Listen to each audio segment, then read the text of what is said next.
Pure ghetto talaga. Talagang ghetto. I heard about a place in the southeast part of the city. One with an extraordinary full-sized court. Well, basically, you can't just enter the place. You can't just go in there without knowing anyone. Right. Well, who we meeting right now? Chicken, aka pollo.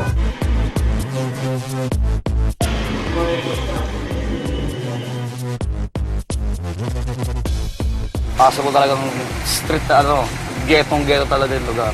Old buildings na na kasunog. Pure ghetto talaga. Talagang ghetto. Chicken and Mike are good friends. He grew up on the streets of Caloocan City, and this is his territory. Up! We're already here.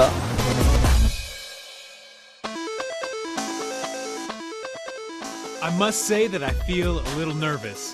It really doesn't help that during the car ride, Chicken tells me that most of the guys here subsist on the underground economy. People who do whatever it takes to survive. Typically talaga napakahirap ng buhay sa lugar sa building na to, di ba? Pero makikita mo, parang simpleng apartment lang. Inoccupy ng mga, alam mo na, mga taong wala rin sa pera. So, kanya-kanyang tayo nila ng bawat room nila rito. Then, so, kala mo, ganito lang sa building na to. Maraming sumpayan. Then, pagdating mo sa gitna, may makikita kang isang whole court dito. Kahit walang budget yung community rito, nag-provide na lang sila. Broke na, fiber na lang yung isa. Kahoy na ginawa talaga nila ng paraan para tuloy-tuloy na nila. Pero magmahal ang Pinoy sa basketball. Even na walang tsinelas, ubad, binad sa araw, what time? 2 in the afternoon, binad sa araw, pero tuloy pa rin. Marami tayong tropa dito, mga tropa. Bakit Chicken ang tawag ng mga tao sa'yo? Chicken. Ako na nagbansag sa akin na Chicken. So way back na tawag sa akin ito, Sayad, loko. So yun, pero komedyante na lang, di ba? So mas friendly. Kesa nakakatakot tawagin, di ba? Pero para at least, meron respect, di ba? Para basketball niya, kung marunong maglaro ng basketball, di mo kailangan i-foul. May limit ang pananakit ng tao, right? Di ba? Kami mga kabataan dito, mostly paglabas talaga ng bahay, puro basketball talaga. Kahit wala ng tanghalian, basta bola talaga. It's a little hard to believe that this same basketball court was once the dance floor of a popular cabaret in the 1950s. If these walls could talk, they would say that this was a derby, a cabaret, a sing-along club, then disco, then a gay bar called the Caribbean. In 2005, a massive fire destroyed everything, and it was turned into a tenement for the employees of the bar who lost their jobs. Seeing the massive space on the rooftop, the people living here created a place for the sport they've all come to love. I hang out on the court with Chicken's friends, and we all decide it's time to play a game of ball. There's the initial warm-up, where I show them my moves. They show me theirs, and I am clearly outdone. I have very little in common with these guys, and I worry about that a little bit. Kids come to watch. The team is assembled, 5 on 5. The game is rough. Behind all the smiles is an incredible fire that never takes no for an answer. Eh, nabisyo namin eh. Oo, yun na. Yun ang pinaka-bisyo namin araw-araw. Yung basketball? Oo, yun na. This definitely isn't typical basketball. It's more like a dance or a ballet. And more than just a friendly game, it quickly turns into a battle to the finish.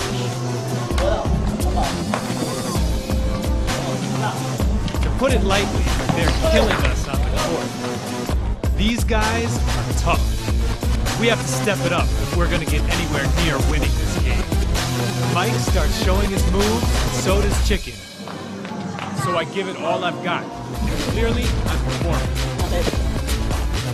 Things are definitely looking up. Until the incident.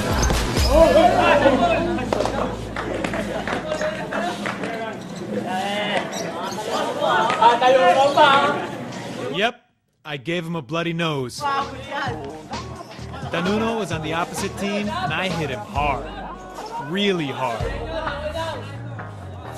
It couldn't get any worse than this. He left the game, and it fizzled out from there. I got a rebound, I came down, I ended up elbowing a guy right in the face. real hard, and he had to leave the game. And honestly, at first, I was like, oh, what have I just done? What have I just done? Like, praying that he wouldn't be really angry at me. But it was a clean play, and he felt that way. And when he came back, even though he had a bloody nose, he just said, no problem. That's the game.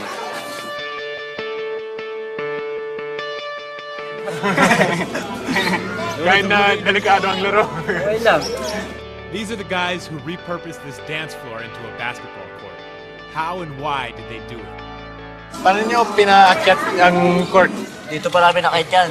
Yan, Galing pantaas. yan. Tapos binaba namin sa bubong. Pinagtulungan lang namin, yung mga talagang mahilig lang sa basketball. Yun ang nagkakyat. Tapos yung board namin na yan, ano yan eh, higaan yan eh, tulugan. Kaya sinong nawala ng Wala nang higaan, yung ewan ko kayo higaan yan. The amazing thing about this court here in Caloocan is that they've created a town square here.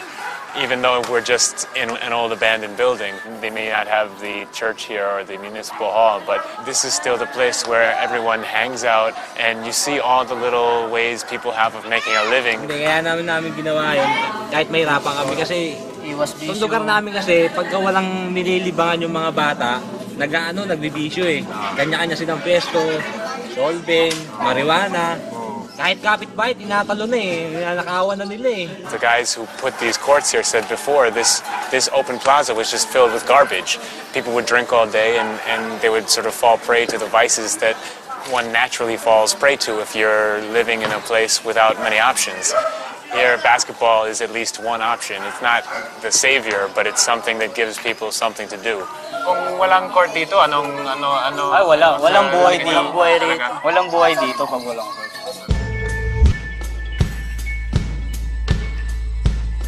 It seems like communities here act as a unit, just like on a basketball team.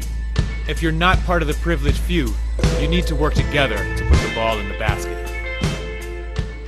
The thing I really got out of playing here was the feeling of bonding with people. You know, I could probably say I didn't have a lot in common with many of the people who I was playing with, but even when once we were playing, it was just basketball. It's just the game. That's all that matters. Simula na nagkamulan dito sa Imos, Cavite. Kami mga tigsigi bumaba na sa Cavite. Kahit malalaki, di namin naatinan.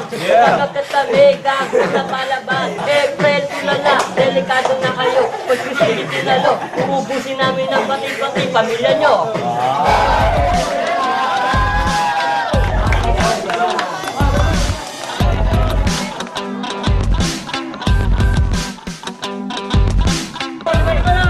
If ever you're thinking of shooting hoops around the streets of Manila, here are a few things I think you've got to know first. Hey! You! Umalis ka dyan! Maglalaro kami! It's a different kind of game, so when you go out there, expect your world to turn upside down.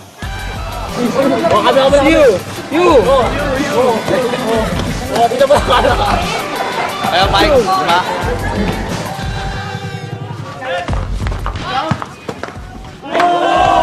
First, audience reaction. No, audience participation. Don't let the friendly faces fool you. Everybody here knows the game inside and out, so expect them to tell you about it.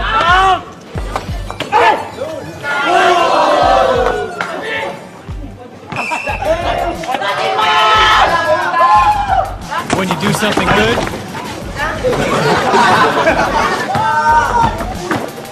or when you do something bad.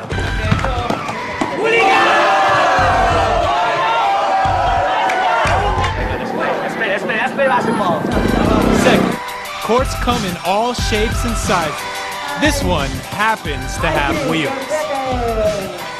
Games come to a stop when vehicles pass, but no one seems to complain. That's just the way it is. Third, sound systems. Big sound systems. The bigger, the better.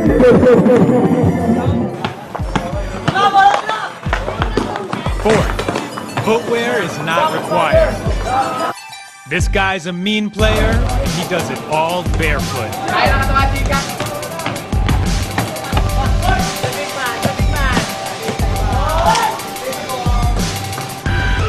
Fifth, name.